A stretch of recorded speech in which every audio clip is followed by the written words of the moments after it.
and welcome to another episode of the Beyond the Business Suit podcast. My name is Kailei Carr. I'm your host, and I'm also the CEO of the Asbury Group. And today I am joined by two members of the Asbury Group, and I'm excited for you to get to know these amazing women.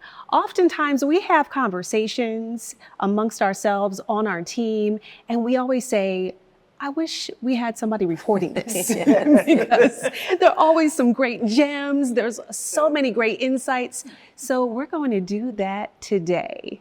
The Asbury Group, we call ourselves TAG. So today we're going to have a TAG talk. How about that? I love that. I love that. So would love for both of you to introduce yourselves and share a little bit about the work that you do in this world. Yes. Sure. I'm happy to start.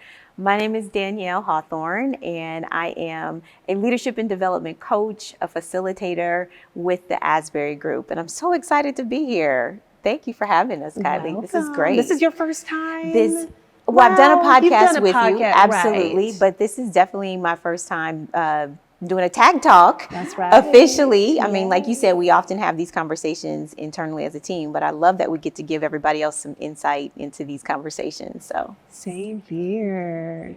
And Anika. Yes, Anika Apple, and I'm a trusted advisor, coach, and a speaker.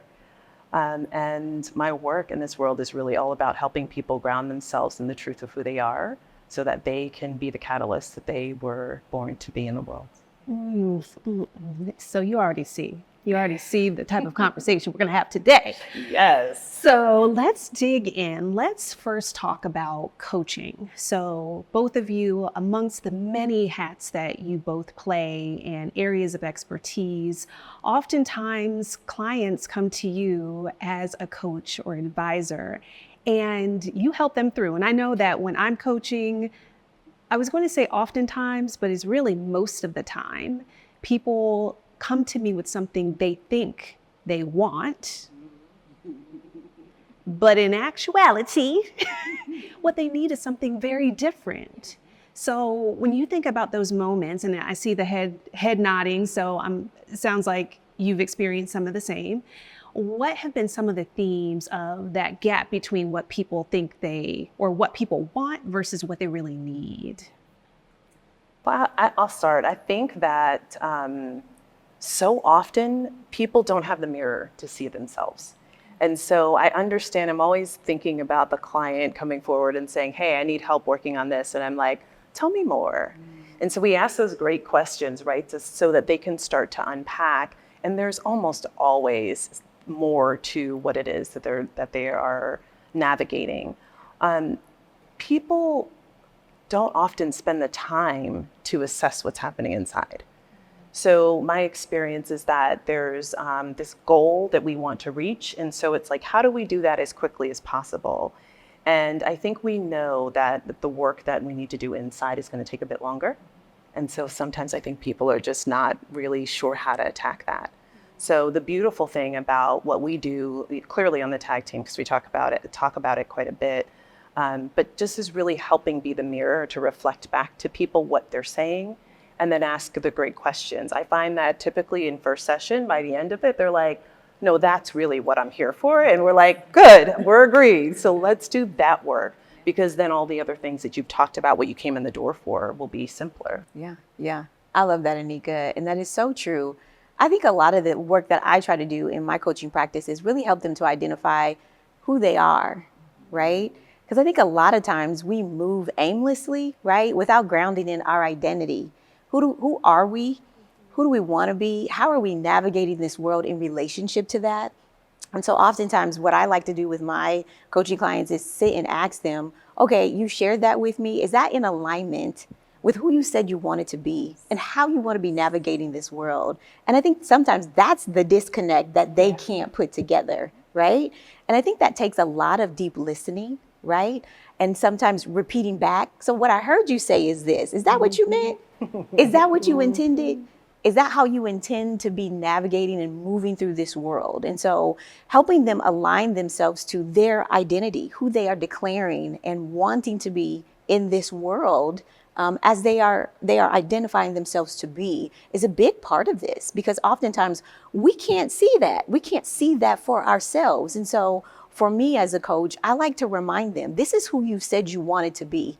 And I want to help you sit in that seat for yourself to remind you that that's who you want to be, but this is who you're showing up as. Is that still the case for you? Is that who you want to be? Okay, let's get you back there. Yeah. I would, the one other thing that came up for me as I was listening to you, Danielle, is like, I think that a lot of times that there's not clarity about root cause, right? So it's like, if I think this is what I need, but I have no idea what's underneath there that I might have to navigate my way through. And I think that's one of the things, the challenges that stands in people's way. Yeah, I agree. I find that it's comfortable for people to focus on what they want to do, or that next role, or I want to strengthen this, and, you know, the things that are very tangible. And it's typically, you know, who they are, Yes. what they really want, aligning, you know, what they desire with the behaviors and the activities they do. And it's so good, so good. It's interesting, you know, I am recalling a recent article about how African Americans in general, and blanket statement,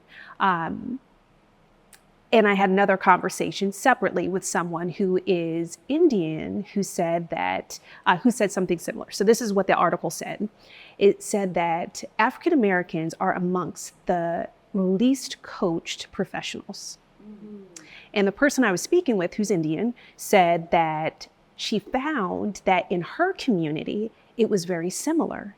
People didn't know about coaching. They didn't even know that it was an option, or maybe didn't even know how to be curious about it because it wasn't familiar. So would love to hear your perspective now that you all, I mean, obviously you've drunk the Kool-Aid, we all have, we do this for a living, a part of what we do, but thinking about what people may be missing without working with someone who can help them at those key moments. What comes to mind for you? I think what may be missing for them is the opportunity to have a space cultivated for them to receive tools, to receive insight, to receive support, to receive unbiased feedback, right? And insight that they may not be receiving, right? I remember sitting with a friend, right? And they were sharing with me what was going on in their life. And at one point, another friend joined the conversation and she said, "I'm not your therapist." Mm. And it raised such a great point, because we oftentimes go to our friends, and that's great, but our friends aren't our therapists. Our friends aren't our coach. Our friends are our friends, right? And they provide us with the support, the cheerleading, the champion, and all the things that we do absolutely need. But oftentimes this other perspective of a coach, of a therapist, of a counselor is exactly what we need, because there is insight, there is training, there is tools that our friends, that the other people in our life don't have. That is valuable. That can be an asset gain to our lives. Yeah, and accountability, right? Because there's something so different to have that conversation with your coach, who, by the way, doesn't live with you, you know, who you're not raising kids with, who's not your best friend hanging out on the weekends. Like, there's a different relationship that is there that is formed to really make sure that the person delivers what it is that they say they want to do in their own growth. Yeah. Versus, you know, the beautiful thing about change is that someone changes. The difficult part about change is that they change. And so the people around them are like, no, I like the old Kailei. I like that version of Danielle. I prefer that. And so sometimes the people around you, even as much as they may desire for you to have what you want, they're not equipped to do it, or they may have their own biases about the shifts that you need or desire to make. I think the other thing that comes up for me is that when I think about the communities of color in particular, if we go back a couple of years and we look at what's happened in therapy, particularly, therapy for Black girls, which is where I found my last therapist. Like, there are so many more resources now that are speaking to our community. And I feel like the same way that therapy was not something that was as prominent in, Black America or our Black culture across the world, it has become more commonplace because the need has been identified. I don't think coaching is very different from that. I think that it's something that was very prevalent in other communities. And so therefore, we have this dynamic. The other thing, this is just an opinion. I don't have an article to base fact. I might go look on HBR tonight to see. But I also feel that from what I've seen in so many Black women in corporate in particular, at the higher levels, there is a lot of coaching that happens, but people tend to be a little bit more quiet about the support that they're getting. So there's a question, maybe a hypothesis that I sit with that says, are we talking enough about the impact of coaching when we're in those influential roles? And we know that has been a huge part of having us grow into, our capability and our full self to be able to navigate the roles that we're doing in the workplace. Yeah. Yes, excellent point. And I think for everybody, all leaders, all professionals, when you take a step back and think about elite athletes, they work with a coach. Actually, they work with several coaches Spot on. that have specialties in the areas that they need to strengthen in order to operate at their best. So once you take a step back, it's like, okay, yeah, why don't I have a coach, right? Exactly. I might need several, right? And that's why what I love about our team is because we have so many different areas of expertise. Yeah.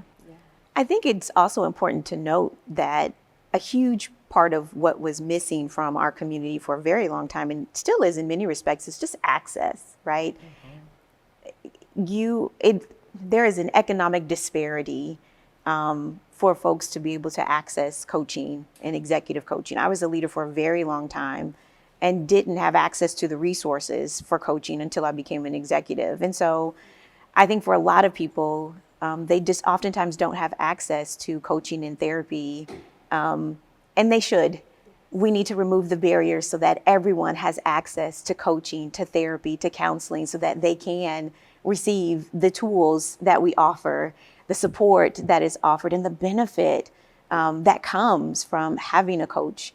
And so I just wanted to name that for the people who might be watching and being like, well, I can't afford. You should. Every employer should be providing this opportunity to their employees in some form or fashion to be able to reach their goals and have the support that they need. I agree. And I think for organizations that have not invested in coaching in this way, there are a plethora of organizations that have done programs for up and coming talent that have record numbers of people who get promoted, and where it improves engagement for them. They have the continuity of people staying and growing in the organization. And so there's so much data that supports the impact of having coaches. And so, I think there's something really beautiful that happens to someone when they are seen. And as I was listening to you, Danielle, and talking about the disparity, like that's one of the things that we're at risk of missing when people don't have access to it in the workplace. I'm curious about whether or not people in communities of color feel like they won't be able to find a coach that looks like them, someone who understands maybe the other dynamics outside of the informal and formal culture of the company, someone who knows how to navigate. But we are out here. We are here. Yes. We are here. We are here. And I think even for those people who maybe their organizations are not supportive of it, or maybe they just don't have a program where they offer that, right?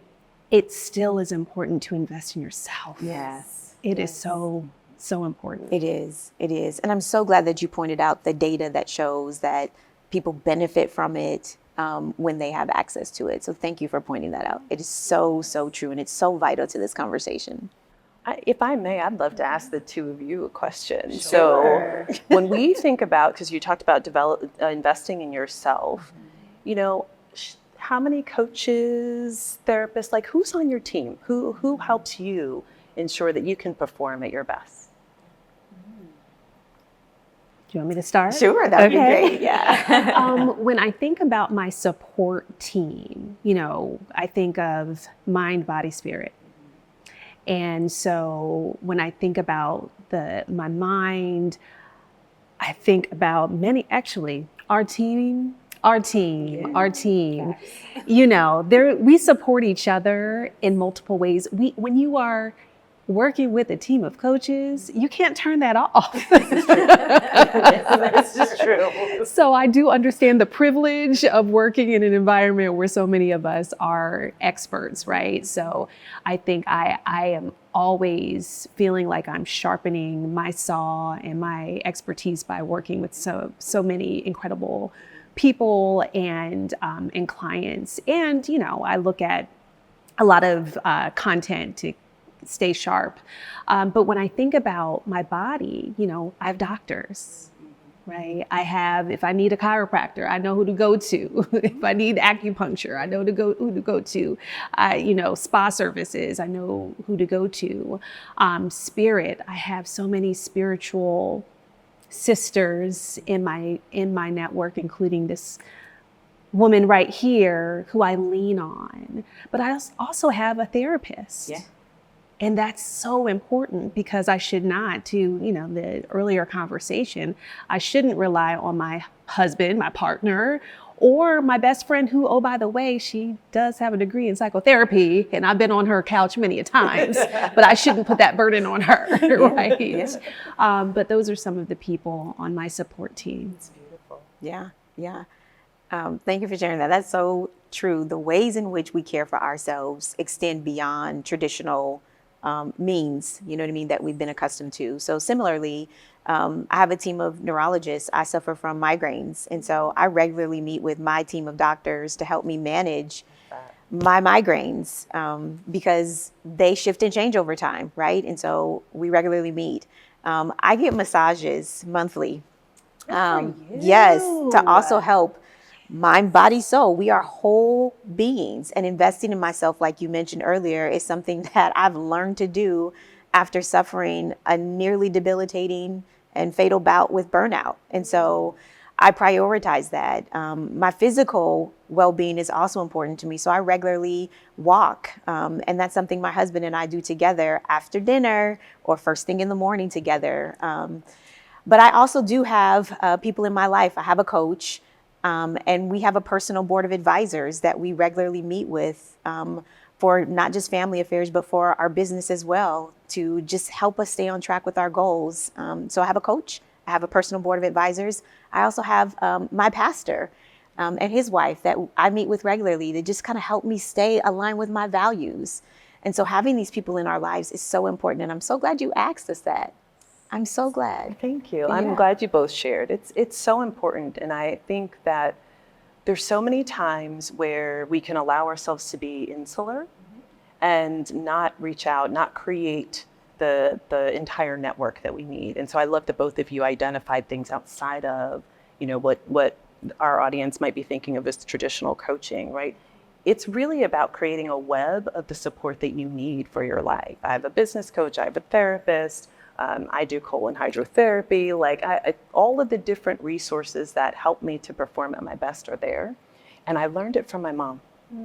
She is a therapist, right? And she used to go to what was called supervision, and she continued to be in therapy for forever.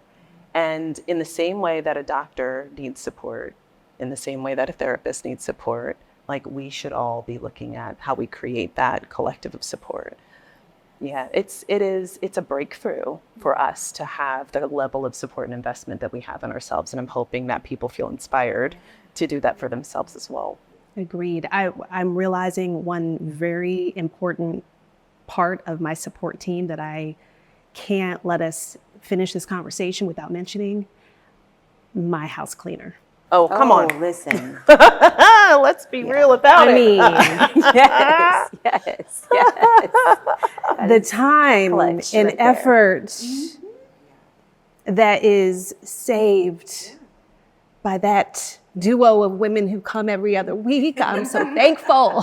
The peace between the members Oh of the my family. goodness. Yes. Like, it saves my relationship with my kids Yes. consistently. Yes. So thank you for that question.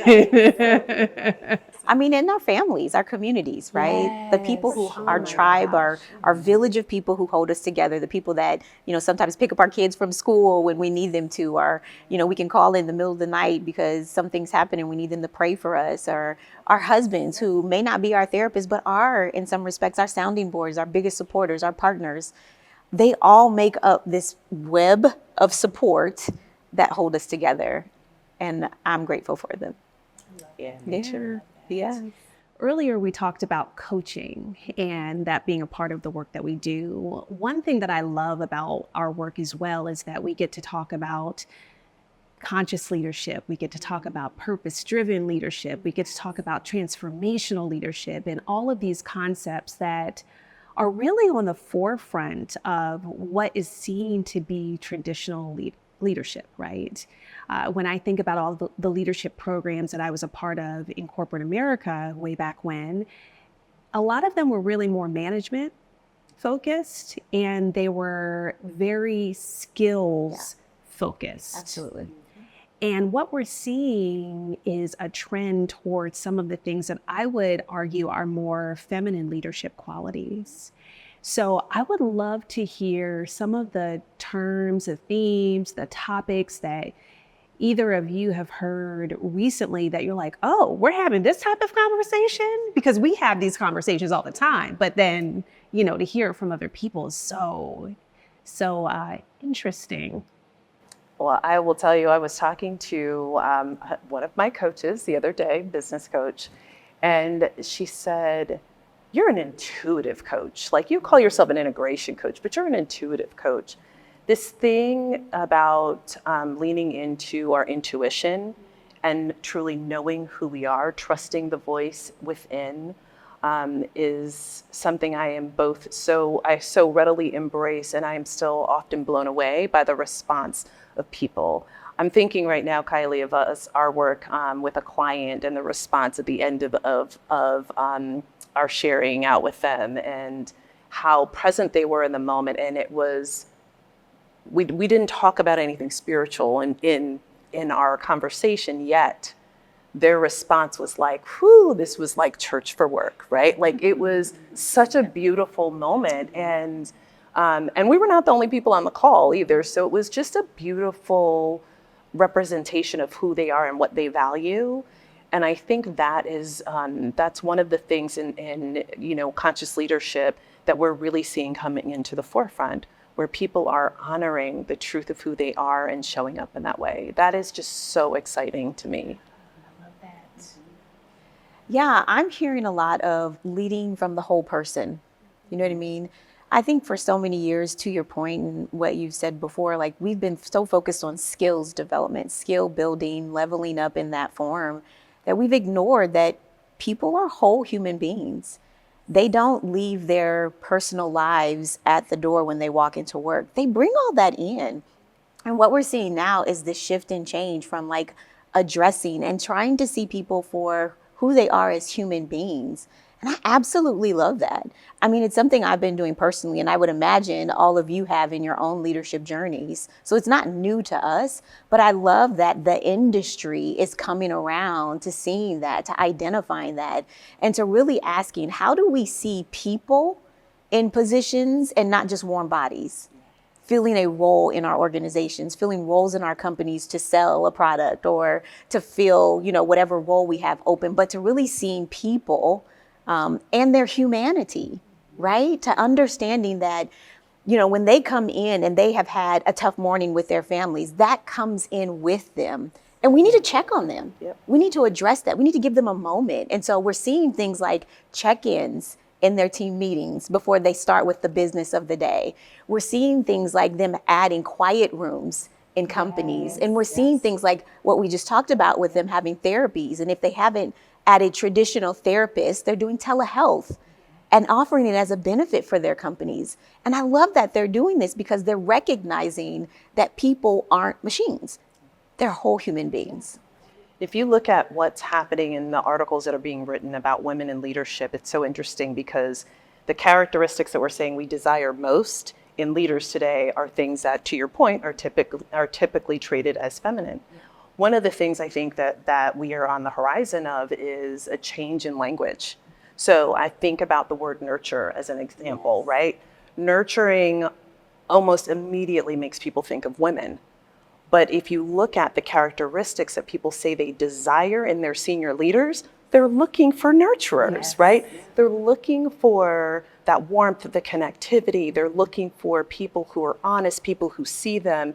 And so there's some work for us to do to move away from this dynamic of like, oh, that's a female characteristic, that's a male characteristic, to it's a human characteristic that's desirable if we're going to contribute, 40 hours plus a week to any environment. If we're going to give the best of, what we have to help develop a company, we're looking for that connectivity in place that feels like we're seen as a human being, to your point. Yes, it makes me think of the irony of a study that I came across, and they've done this study many times over the years, and I'm curious the last time they did it, but what it was talking about is what are some of the top leadership qualities that make somebody a great leader? And they surveyed tens of thousands of leaders over the years. And what they found was that female leaders outranked their male counterparts 16 out of 19 of the characteristics. Women, female leaders ranked higher. We inherently have them. We inherently have those Yes, characteristics. yes. And the irony is, again, there's a long way that we can go. We have to go before there's equity at the top. But I love this recognition of these are the qualities, and creating environments where people feel welcomed, where people feel included, where they want to be there, and that, to your point, we're not machines. And even things like, separately thinking about spirit and soul. So that example that you shared, Anika, we weren't talking about religion. We weren't talking about anything spiritual. Related. Yeah. We were connecting with them. We were present with them. We were listening to them and addressing what their needs were. For their business. For their business. Like, their yes. business. Yes. And they felt it deeply at, I would say, at a soul level, a spirit level. And that's how they responded. And I think, how amazing would that be if more of our organizations operated like that? Yes. Yeah. I love that. I just left a conference yesterday, actually. And before the conference ever started, that's exactly what they did. They attended to our souls.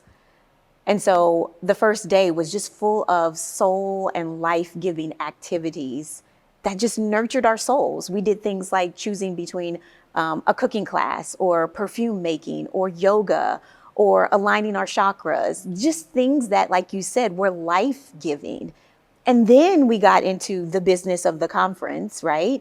And then it was a dance party. And then it ended on a high note with like a string orchestra. I mean, Love.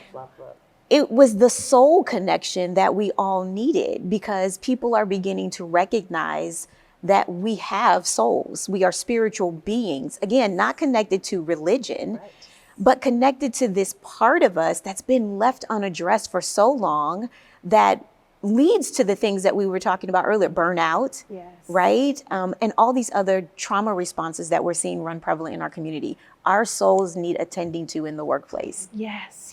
I love hearing that about the conference. And what I know to be true, and what we know to be true in our work, is that in order for people to engage in content, they need to be centered. They need to have their energy elevated. So, and we've known this for a while. And to see this conference, which was a business conference, right? Recognize that and tend to the people who were there in that way just is music to my ears. Yes, it was amazing. More of that, please. Yes, More. Yes. And I think that's what they were trying to do. They were trying to set the example and show us what that felt like, what that looked like, and model that. Like, here's how that looks in practice. We talk about this, but here's the way to do it. Here are the examples that you can take back to your organizations and replicate. And now you know how it feels, so you can give that feeling to the people in your organization. So it wasn't just them saying it, they were doing it.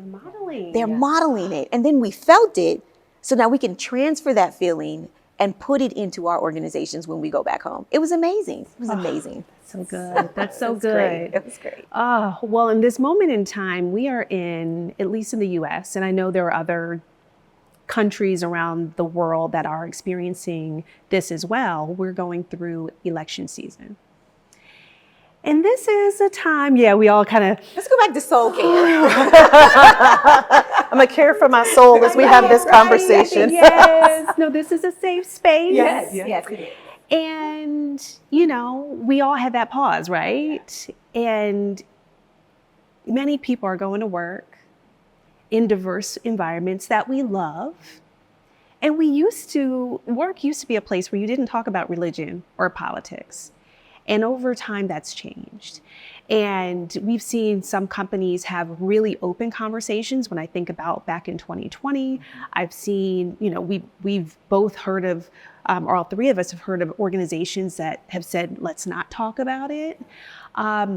But yet and still, people are people, right? Yeah. And the people are a part of these organizations, and they may have differing opinions. So what do you think about that? What do you think, should these conversations be open and allowed at work? And for those companies that create environments for those open conversations to take place, how can they best address it or create the vibe for people to not feel like they're on high alert? I think that it's really important for companies to be clear about what their culture is. Like, to really look at what it says to say something or not to say something. Because sometimes we see organizations, I feel like more often than not, who are really open about a lot of things, and it comes to certain topics and it's like, we're not going to say anything. Yep. And that sends a really disquieting signal to their employee population of like, so does this mean this is more valuable than this? It can create a lot of confusion and unrest. And we hear that a lot of the times when we're having conversations with the broader employee population because they don't know where the organization stands. I think in general that we've passed the time where we should be in avoidance of having conversations. Yeah. That is my professional, personal, spiritual, human opinion. Yes. With all the degrees and bells and whistles that go with it, right? Like, we have to come into the truth that people need to have real conversations. And just like what you were talking about a moment ago, Danielle, it's a perfect segue. If we're not attending to what's really on people's minds, how focused are they, right? So we send conversations that can be divisive into break rooms, into work groups, with no way to really help navigate that. I think that, like, if I think about the heart of companies, they want to be first to marketplace. They want to have a compelling proposition. They want to tell their story and bring their customer in. Well, your employee's your first customer. Yeah. And so why not create really good, healthy places to have those conversations? And if the culture is like, that's just never going to be our culture, then tell them.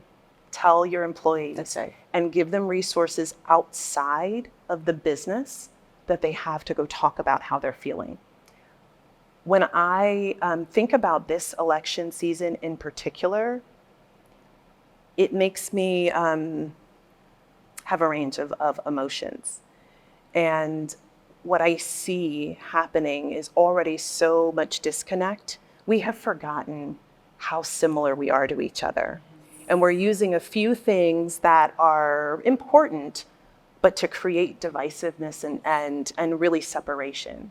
And so I worry about companies that don't address it and what can happen in their employee populations after the election, because in every election, somebody wins and other people don't.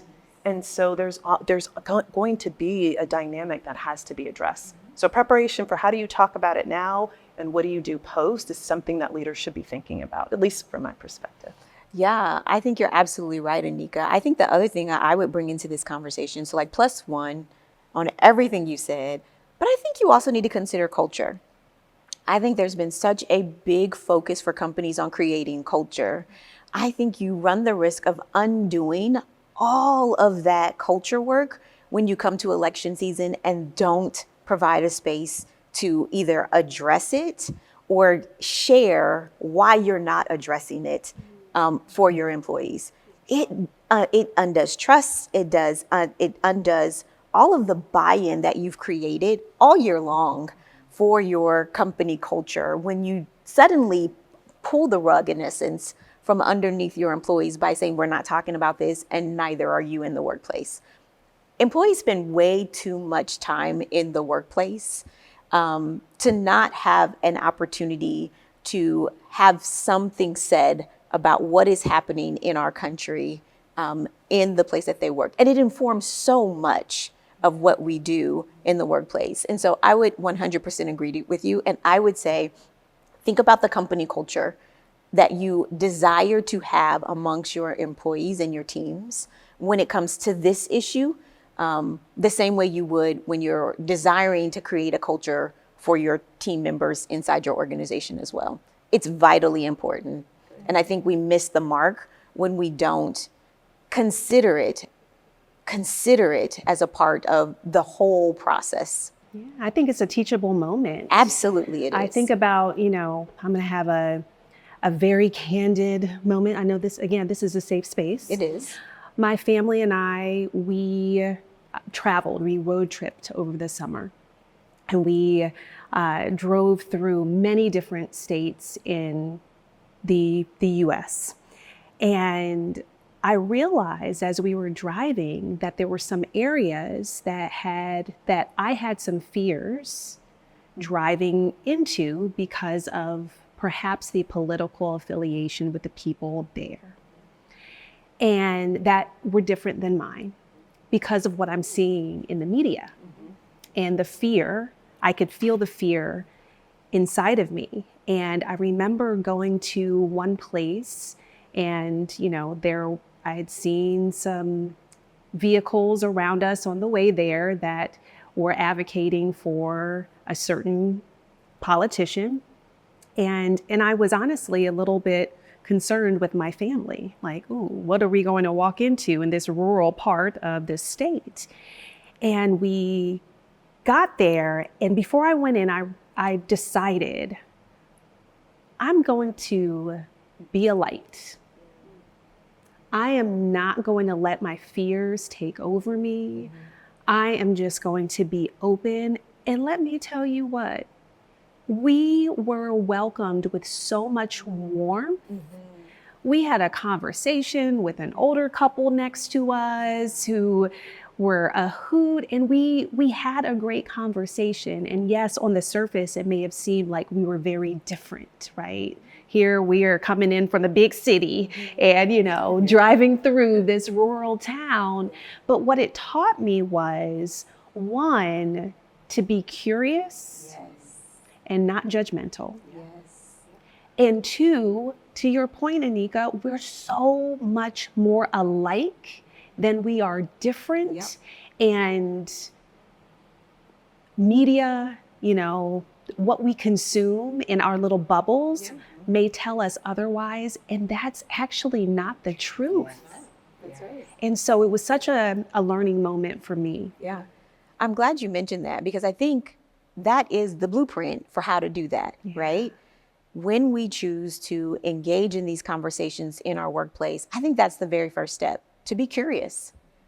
To be curious and have an open mind, and to understand that because you're curious and because you have an open mind doesn't mean you have to change how you feel. But what it does is it gives you insight into someone else's story and experience, and it helps you understand how they got to what they believe. Yes. It gives you insight into their values, right?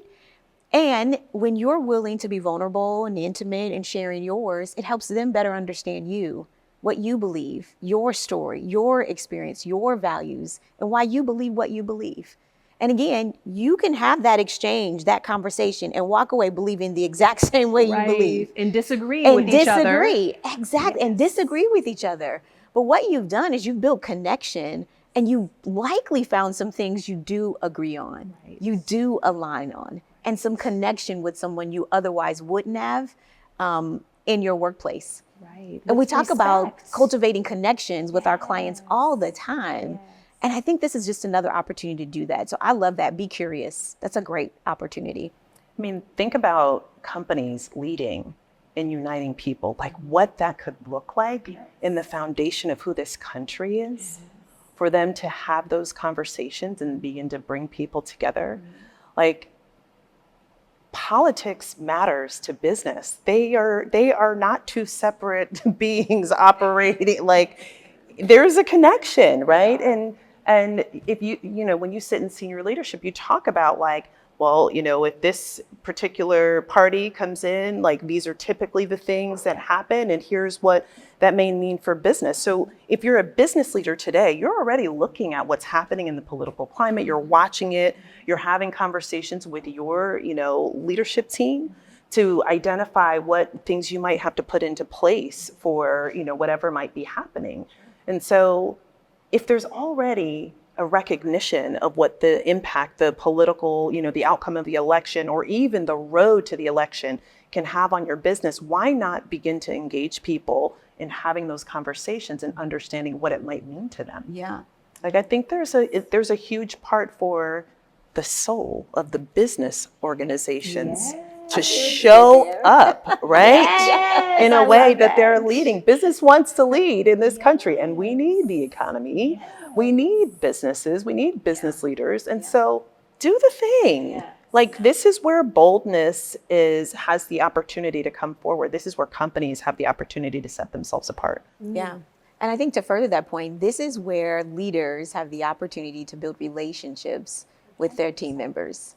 This is where connections happen. This is where leaders have the opportunity to show that they care about the people on their team, right? And let's make no mistake about it. I'm not in any way implying that this is easy work. Right? It takes courage. This is going to take courage. This is going to take boldness. This is going to take stepping out of your comfort zone. And as someone who's been practicing this myself, right? Because this is an area that I'll be courageous with you, Kailei, and say that this is an area I've struggled with, because it's really easy to stand in your position, you know what I mean?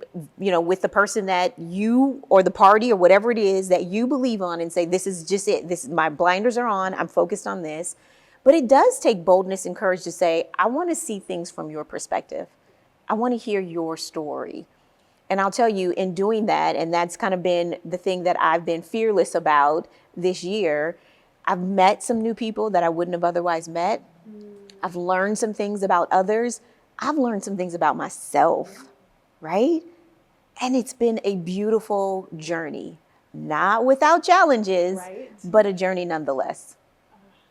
I love our conversations. We could talk all day. We could. We could talk all day. We could. I appreciate both of you being here, sharing yourself, sharing your wisdom, your insights. And we thank all of you for being here with us for another episode of the Beyond the Business Suit podcast.